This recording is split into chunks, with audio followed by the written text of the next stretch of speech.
Tap it, thumbs up. Let's move Today, we're it. talking about what hits close to home for a lot of families when you're expecting baby number two or baby number three.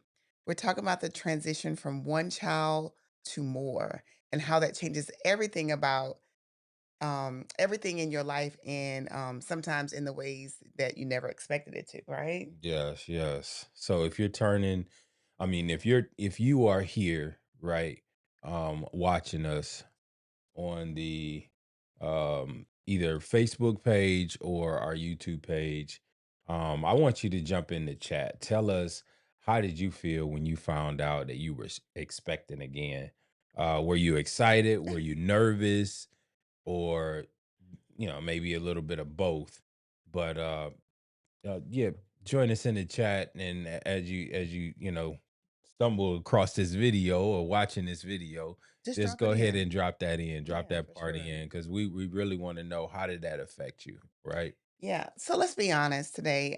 Going from baby number one Hmm. to our baby number two, and then to the baby number 3 was a really wild ride. It I was. remember feeling so much joy and also so much anxiety. Um, I had questions like, will we be able to love a baby the same way, like we did our first? Would our firstborn feel left out? How will we juggle having one, now two, and then three? So, all those emotions came up. Yeah, I felt the same way too.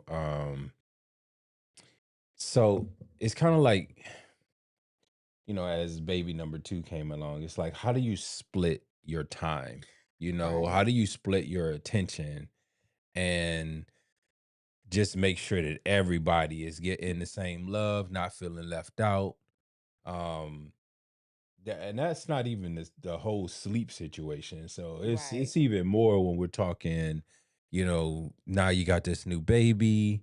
Um, you'd probably just now getting used to, with your other baby, if their sleep patterns and all. Right. And then as you have a new baby, you got new sleep patterns to deal with, um, more cleaning possibly to deal with. Mhm. So it could get it could get a little stressful in the beginning. Um, but for everybody watching, I want to know, what was your biggest worry when your family started to grow?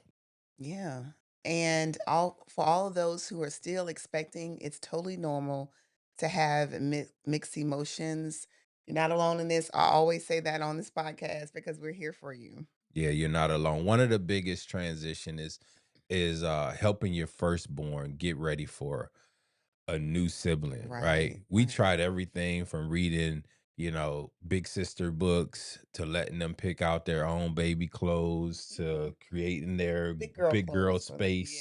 Yes. Yes. So because of course, as y'all know, we had all girls, so we were preparing, um, per each one a little something different, because they were spaced as far as time frame. Yes. It's between 5 to 7 years old between each kid. So yeah, we had to prepare big girl, big sister, Yes. and I'm wondering what you guys out there had to We prepare. also had to make them feel like big girls. Like so we made big girl bedrooms. We took them out individually when the other baby came and spent We time did, with them. They we had their did. day. They had a day, and our oldest was Target. Remember? I remember that. Yes. um, not representing Target at all. Believe that. Um, You ain't funny, but at the time, that was her spot to yeah, go that to. time that was many many years ago. That was her spot to go to. But yeah, as when the next one was born, Mhm. we had to move the oldest out of the bed, right? It was like, Yes. okay, look, all right, now it's enough Yeah, I now. remember that. Then the baby came along, there's another baby in the bed. And then as she got older, and then the next one came along, it was like, all right, look, we gotta move you up out of the bed. The Make new room for the baby's coming to baby. the bed, So right? I know it Because could we be. co-slept. I mean, regardless of what people say, that was important to me to co-sleep. I had certain rules that I would do, like I would lay the baby sideways. So it was a whole situation with us co-sleeping. Yeah. I could not have my baby in another room. That was my personal preference. Please follow all doctors' guidelines with that. I'm not telling you to do that, but that's the way we chose to do it. And it wasn't like that all the time, so I don't want you to feel or even think like for 5 to, 7 to 5 years or You were in down the between line. that they was just, like, always sleeping with us. No, of course, Right. the next one wouldn't have came. I'm just saying, no, Right. that's not possible, but, it was times that, of course, uh where they felt alone, wanted to come in and chill in our room, watch TV or whatever until they fall Absolutely. asleep or, just have that mommy and daddy time Yeah. with the babies. Yeah. But yeah, as they grew older, we we had to transition them transition them into their big girl status, their Yeah. rooms. We knew a lot was going to change and we knew a lot would stay the same. We had to make it fit our lifestyle. The new baby coming in, we had to adjust things to our lifestyle. So yeah. Um Sometimes just giving your older child a special role, like, official diaper helper Mhm. is awesome. Or maybe they can sing your baby a song if they love to sing. We have our grandbaby now, she loves to dance, so, if something ever happens, we'll be like, "Hey, do us a dance," whatever. That's what she loves. Um, this all can make them feel very important and included. I agree. So parents watching, uh what did you do to help your older kids adjust? Uh, if you're an only child, turned big sibling, how did you handle it? If you can recall, how did you handle it during that time? I want y'all to drop your tips and stories in the chat to share amongst the community. Now, let's just keep it real. There are some challenges that you cannot prepare for. Sibling jealousy, True. double the mess, It's gonna happen. and you never seem to have enough hands. No matter how big your support team is, when you start juggling these kids, it's like, yeah, you never have enough hands Right. at times. But don't forget the logistics, right? 2 car seats, Yes. double diaper bags, and learning to juggle bedtime routines. Like I said, each child is different. So one may be sound asleep and the other one's wide awake. And you're trying to get the one that's wide awake, not wake up the one that's sound asleep. That's So right. sometimes, yes, those bedtime routines can be a little Challenging. challenging. But then there's those moments where you just catch your kids bonding, you know, Yeah. playing, making each other, making each other laugh, uh, whatever it is, even fighting sometimes, you know what I'm saying, or just having their little quarrels. But regardless of that, you do at times catch them at their greatest moments, and then that's when at that point, having that second and third baby is all worth it. Yeah. So, to the audience, what surprised you most about adding another child to your family? For us, I think it was how much our hearts grew and how much more our patience were tested, right? That's true. We had to learn patience. Yeah. So, what actually helps? Here are a few things that we learned along the way.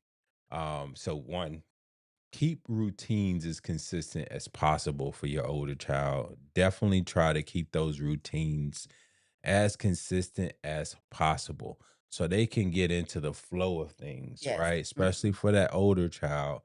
Uh, just because they'll know what happened yesterday or the day prior. They'll start to get into that groove of things. And that could be whether it's dinner time, brushing the teeth, getting ready for bed, just those regular routines. Try to keep them as consistent as possible. Also, I would say involve siblings in baby care. Well, Absolutely. as much as the age allows, if Correct. they're old enough to do certain things like change the diaper, um, yeah, allow them to help with that. Or just carry the bottle from the countertop to where, you know, whoever's holding baby, bring the bottle to that person. That isn't, those Yeah, small details will help them bond quicker to your baby and understand that they are a part of a team. Sorry. Go ahead, Exactly. Yeah, no Claude. doubt. Also set aside one-on-one time with each child. Even if it's just a few minutes, it's important for each child to get that the attention, Mhm. whether it's just a little bit of attention, but some attention Yes. per child. Okay. I get doing projects with all together, Mhm. but that one-on-one time is great. I'm gonna give a couple examples. Tea parties for girls if they like that. Hmm. Um, Dad, you hear this? You got Dress to up do if tea they like parties too. that. Okay. If it's a boy, go throw the ball with them. Colors, Hey, if it's a color, girl, try to throw the ball with yeah, them. color books. Do some coloring, puzzles, anything like that. That's at home. That's kind of quick, just you and them. That would be great too to build their confidence as a big brother or big sister. And lower your expectations for a perfectly clean house. Look, I'm Yes, not please saying be super dirty, super nasty, or don't whatever. do I'm just that. saying, look, because of course your kids deserve to be in a clean home. Of course. However, things get crazy Yeah. sometimes, right? So you can't always expect for it to be perfectly clean or that Instagram ready, house or Right. moment. Right. But I highly recommend that you don't not stress it as much. All right. Don't don't get overwhelmed when stuff is just not the way it normally is. Work your way getting it to how you would like it to be, Mhm. but don't stress yourself out, especially after having two or more kids. It's almost impossible especially if you're doing it by yourself. I want to comment on that. As a mom, I really stressed about keeping the house clean when they were little. And I think I kind of held myself up to my mom, who was extremely clean, but I didn't take into encounter that I didn't see or don't remember what the house looked like when I was younger. Right, right. Because Right. as a kid, you don't Right. remember that I far just back. remember when I was older and how clean her house was. But I just think back, I'm like, maybe it was like a mess sometimes, like, I and mean, I wish I wouldn't have stressed so much as a mom mhm, about toys being in the floor or, you know what I'm saying? Or really magazine ready. right. But find a way for you guys, I mean, to make it work for you, whether it's a playpen, whether it's a playroom, whether it's a certain area where the kids can just be free, go wild. Yeah. Um, Allow them to have that area because if you don't, your whole house will become that area. So Hmm. so if you can, yes, definitely um Designate a spot for them. designate a good spot for them to play. Yeah, I absolutely. highly Recommend that. recommend that Mhm. for real. And I'm going to say, moms and dads, right? Mhm. Not just for moms, but also dads. Don't forget to take care of yourself too. That's More important. kids mean more love, but also more demands from you. Mhm. It's okay to take a breather and ask for support. I had to lean on this man all the time and he leans on me. So it's okay to ask for support. Parents, what's your go-to survival tip for life with multiple kids? I want you to share that in the chat. Let us know if you want to join us on the screen. You can do that for the next live. You're more than welcome. We'd love to hear any of the tips that you guys have out there. And I'm sure our parents will as well be thankful for all of those tips. All right. Well, it looks like Aisha's leaving. Let's hear from you. We'll read some of your stories, some of your questions from the chat. If you want to join us on the screen, please do that. Like I said, you'll see a link in the chat in the description for the next one. But whether you're a parent of one, two, three, or more, your experience matters.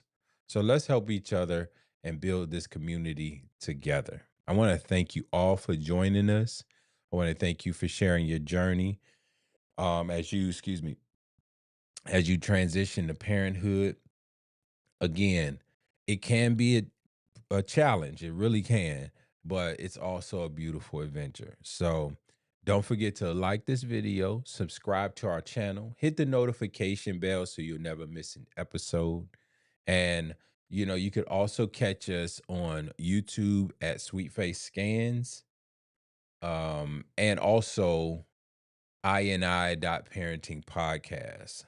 So we'll be back next Friday at 11 a.m. Eastern, 10 a.m. Central with another Full Circle Friday. But until then, look, keep loving your family. And remember, you got this. No matter how many little ones are running around, you got this. All right. So we'll see you next week, family. And if you're transitioning to baby 2 or 3 or beyond, just know you're not alone. This thing called life doesn't come with a way to go. It doesn't come with a manual. Yeah, you can search, I swear it ain't nothing like Jay-Z, the blueprint. Ooh, now let me make one.